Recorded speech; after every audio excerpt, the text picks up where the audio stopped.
జేసీ మాత్రే నమః.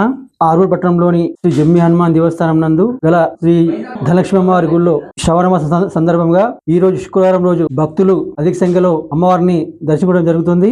అమ్మవారు అందరి కోరికలకు తీరుస్తున్నారు. భక్తులు కూడా అధిక సంఖ్యలో ఉదయం నుంచే అమ్మవారిని దర్శనం చేసుకోవడానికి అధిక సంఖ్యలో ఇచ్చేస్తున్నారు. మరి అమ్మవారి కృపకటాక్షాలు భక్తులందరికీ కలగలని వేడుకుంటున్నాం. జరిగినాయి. వరలక్ష్మి వ్రతం సందర్భంగా ఈ రోజు ఉదయం నుండే అమ్మవారికి అభిషేకాలు, పంచామృత అభిషేకాలు మరియు కుంకుమార్చనలు నిర్వహించడం జరిగింది. జరుగుతున్నాయి కూడా. మరి వాయనాలు కూడా అధిక సంఖ్యలో వచ్చేసి అమ్మవారికి వాయనాలు కూడా సమర్పిస్తున్నారు, చీరలు సమర్పిస్తున్నారు. మరి వారి కోరికలు కూడా అమ్మవారు తీర్చాలని, అమ్మవారి కృపకటాక్షాలు ఉండాలని తెలియజేస్తున్నాము.